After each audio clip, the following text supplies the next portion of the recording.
The objective of today's experiment is to find out the individual strength of sodium hydroxide and sodium bicarbonate in a given mixture. So here what we are provided with is 0.1 normal mixture of sodium bicarbonate and sodium hydroxide. As you all know by now, sodium bicarbonate is a weak base and sodium hydroxide is a strong base. So and each of them has a strength of 0.1 normal provided in this mixture.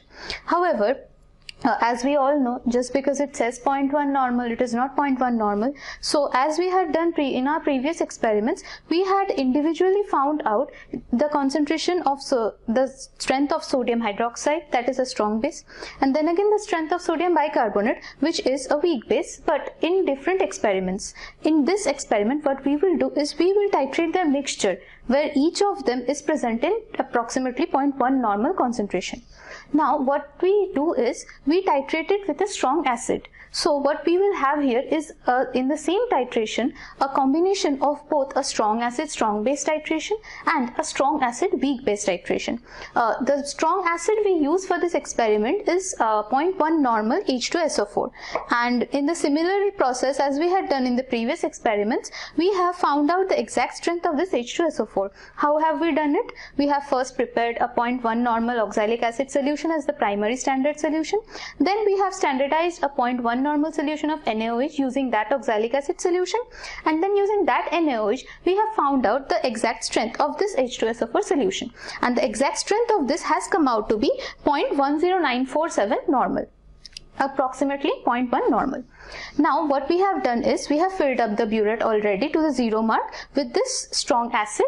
What we will do is we will take a conical, we will take this mixture in this conical and then titrate it with the strong acid. Now what about the indicators that we will use in this experiment? Because when we titrated a strong acid strong base, we had used phenolphthalein indicator, and when we had titrated the strong acid with a weak base, we had used the methyl orange indicator. So what do we do now? So what we will do now is we will use a combination of both the indicators. And how will we do that? We know that the equivalence point of the strong acid and the strong base will come somewhere around 8 to 10 pH, and of the strong acid and the weak base will come somewhere around 3 to 4.5 pH. So what we do is first we take 10 ml of the mixture in this conical flask, and then we will add phenolphthalein solution to it, which will act as the indicator for the strong acid strong base titration only, not the reverse. Now what will happen when we add a phenolphthalein into the mixture of this strong base and weak base? As it is a basic solution, obviously you can realize that the phenolphthalein will turn pink immediately.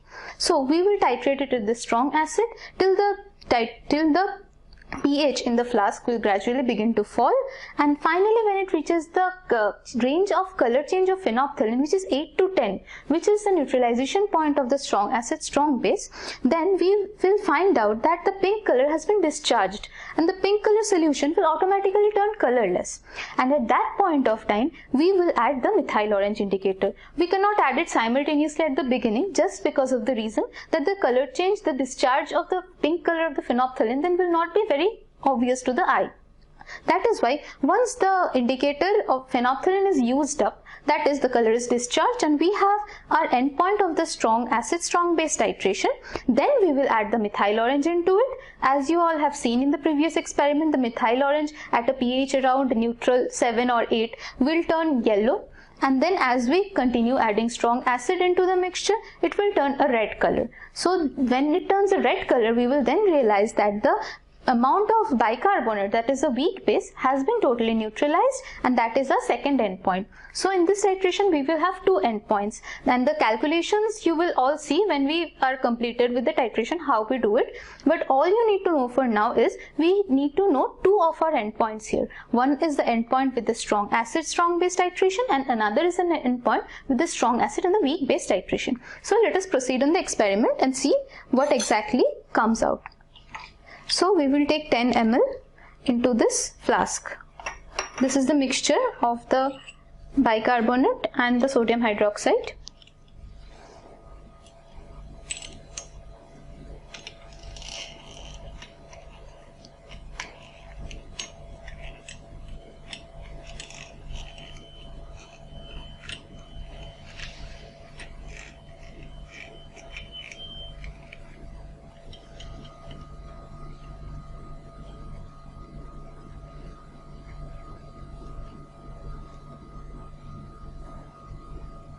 So I transfer 10 ml into the conical flask.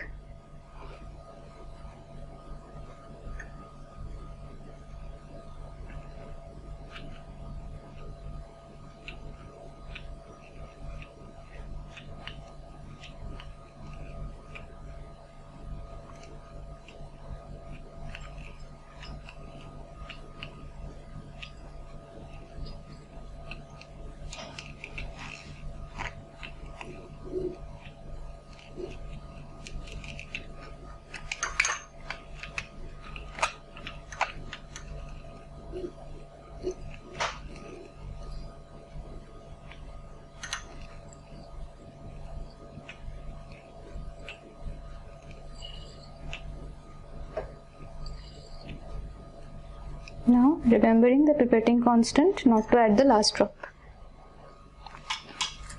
So our next step will be to add phenolphthalein indicator to this mixture.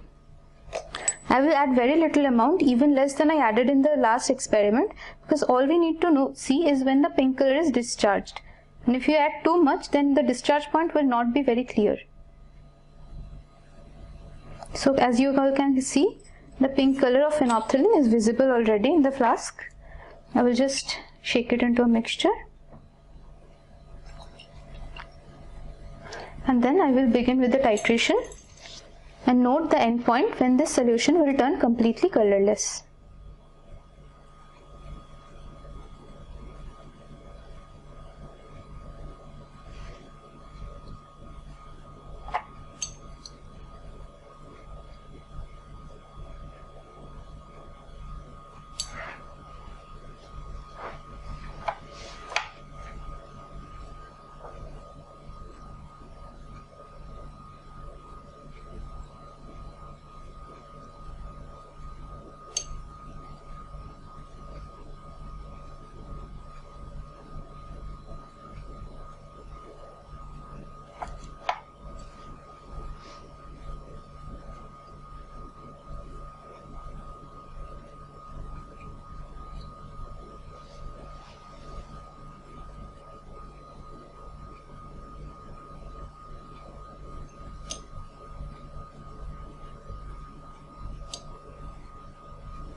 As you can see that the color is still persisting.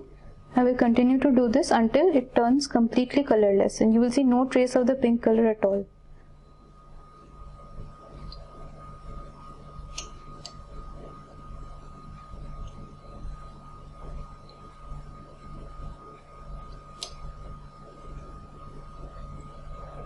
The color has become visibly lighter, but still it is not colorless. A faint pink is still remaining. So we will add a little more of the sulfuric acid into it.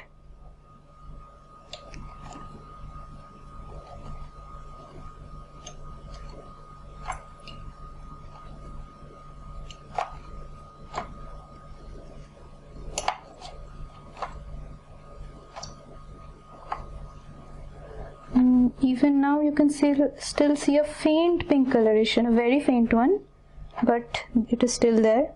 So we have not reached our end point.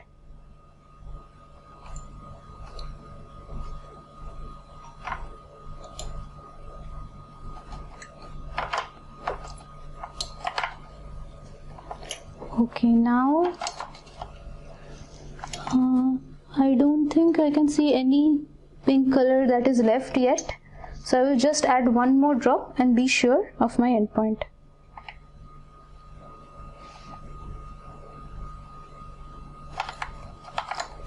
Okay, so the solution has now turned completely colorless. So we have reached our first endpoint. So let us note how much of the sulfuric acid has been used. Okay, so exact 10 ml of sulfuric acid has been used up for our first neutralization point, that is to neutralize all the OH minus, the hydroxide ions present in the medium. So we will note down as the first neutralization point with phenolphthalein 10 ml of the sulfuric acid, 0.1 normal. So now the next step will be to add methyl orange indicator into the solution so that we can detect the second endpoint.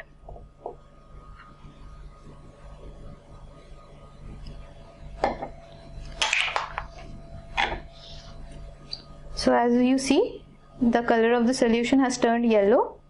We will titrate it till you see it turn red, just like it was last time.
You can see that the faint red has started appearing, but it is still not consistent.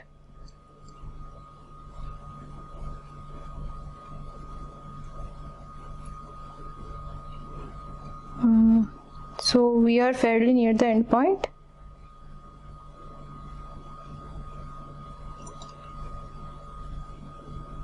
The final drop, and now you can see that the color has turned from yellow to red, or as far as red, faint red as we can call it. So the amount used up in this titration is 20.2 ml. So the initial reading was 10 and the next reading is 20.2. So to neutralize the entire bicarbonate in this conical flask, 10.2 ml of sulfuric acid has been utilized. So now what I will do is I will have to refill the burette. Last time we did not refill the burette because it took only 10 ml and we could do 3 times continuous with that. But now I am seeing that it is using up almost 20 ml. So just by filling it up once won't do because it can hold only 50 ml. So what we will do now is to refill the burette. So now I have refilled my burette up to the 0 mark again, and what we will do is to repeat the entire process to get the concordant readings. So I will again transfer 10 ml of this mixture into the conical flask.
Okay, so I've transferred the mixture of bases into the conical flask. Now I will add the phenolphthalein indicator.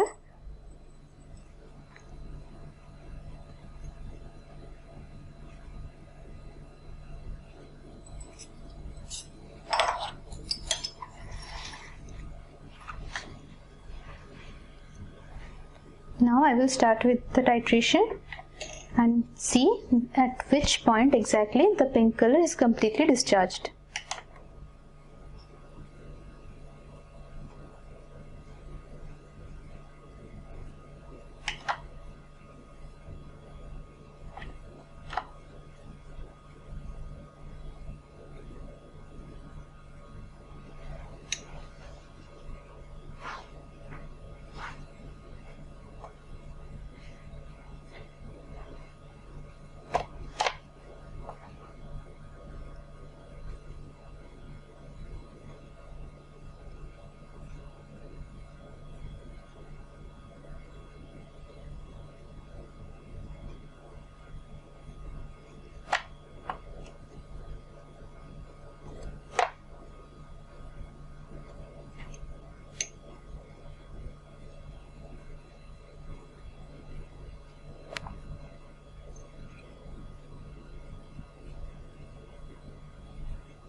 You see that the pink color is turning fainter, but it is still there and persistent.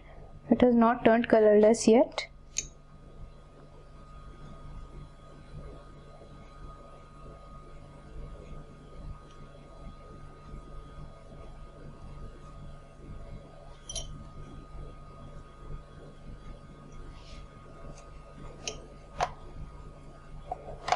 If we look at it, it still has a faint pink color. So we will add a little more.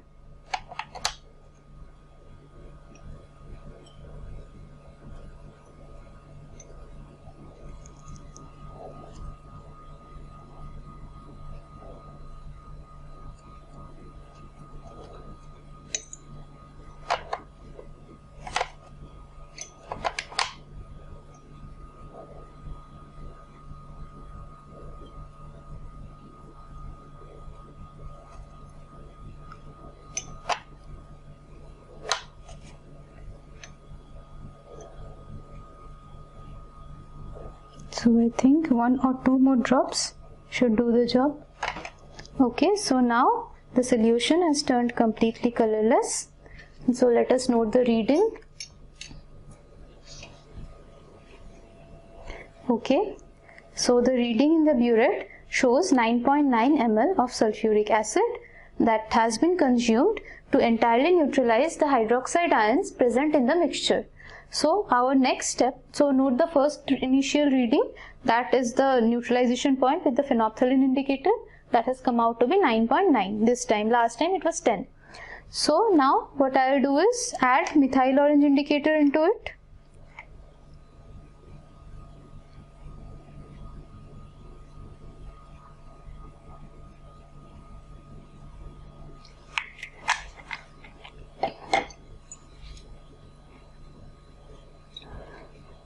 And then we will resume the titration so that this yellow colored solution turns red.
You can see that the solution has started turning red.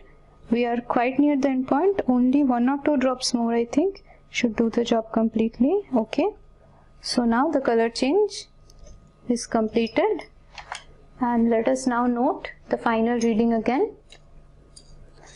Last time it was 20.2. This time it has also come 20.2.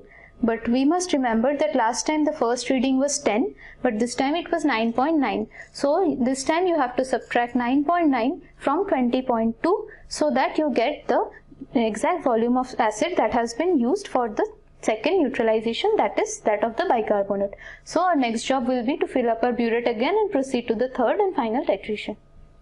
We have filled the burette to the 0 mark again, and now we will begin with our last and final titration.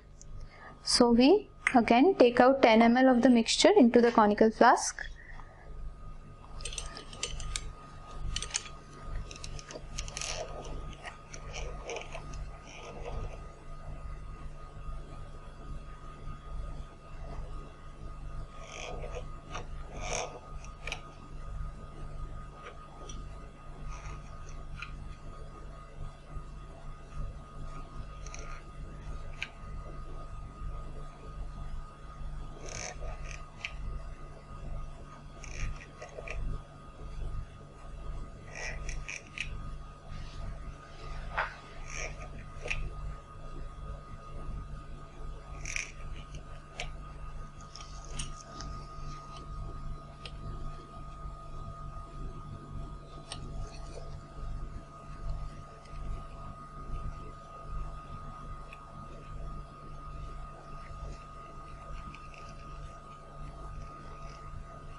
So I have transferred the mixture into the flask.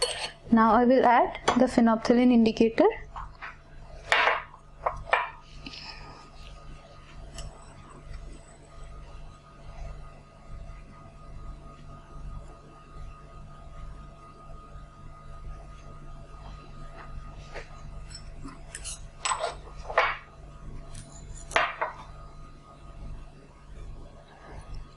So now I have a pink colored solution, and I will start with the titration to see the final point where the pink color is completely discharged.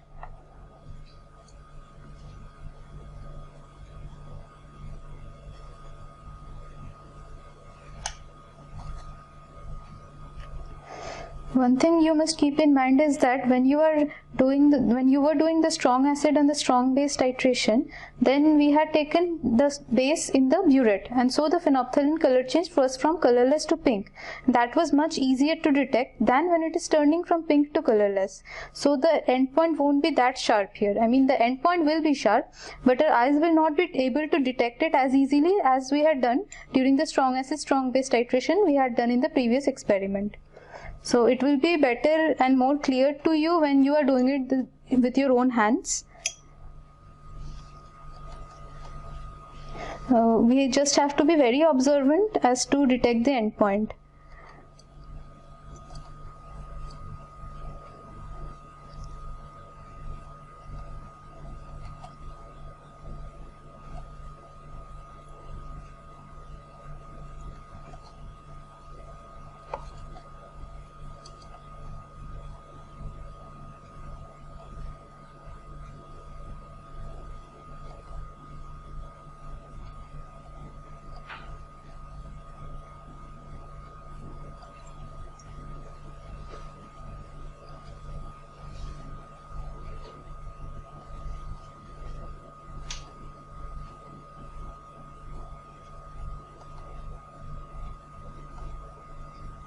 You can see that the pink color has turned fainter but it is not yet completely colorless. This is the exact reason where you have to be very careful and you have to be very observant with your eyes.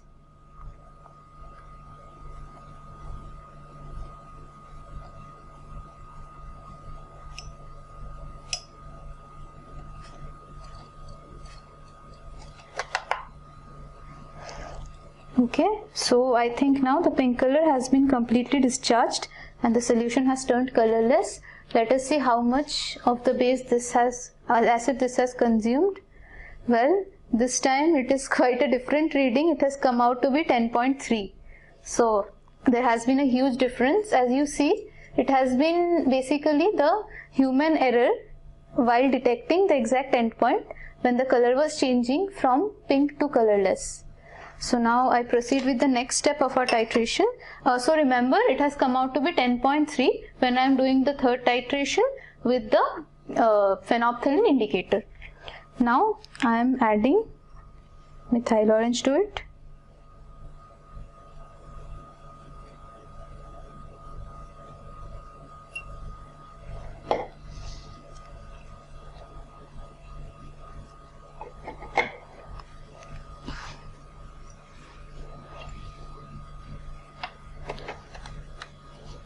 Now I will do the next part of the titration.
So it is very nearing to a persistent red, 1 or 2 final drops, and so we are done with the titration. We have reached the second endpoint. Let me note it down. Okay, so this time the value has come out to be 20.4. So you must remember that the second neutralization point of the using the methyl orange indicator has come out to be 20.4. So now one thing you must have noticed that while we were doing the previous experiment, we had got all the concordant readings same because we had been very exact and precise in performing the experiment. But this time as you saw that we are getting very different readings, and for the third titration especially we got a reading that was differing to a very wide range. So that has been, as I already said, that is where the error comes in when we were quite unable to detect the exact endpoint of the color change. Maybe that is where the error crept in, and that is the entire point of doing this titration repeatedly. That is the entire point of the concordant readings, because if in one case you have had one error, you can always do it twice or thrice to confirm that that error, even if it happens, you get an average value which is quite, if not accurate, but quite close to the accurate value. So what we will do is we will take the mean of the 3 readings, and if in any case you find that any reading you know that where you have done the mistake, then you can exclude it from your when you are calculating the average. But if you do not know where the mistake has crept in, you have done everything perfectly and still you are getting a varied number of readings, then that may be some error which we have nothing to do in, we do not have anything to do about that. So what we will do is we will just consider the mean value of the 3 concordant readings and proceed to our calculations with it, and the calculation will be in quite the same as we had done in the previous experiments, that is using the normality equation N1V1 equals to N2V2. The only thing is that here we are having a mixture of bases, and we found out that different volumes of sulfuric acid were consumed to neutralize each of the bases. So we will have 2 sets of N1V1 equations. One will be for the strong base and one will be for the weak base, and for one we will consider the volume of the first neutralization point, and for the second one we will consider the volume of the second neutralization point, and that is how we will be able to find out the exact concentration of bicarbonate present in it and the exact concentration of the hydroxide present in the mixture supplied to us.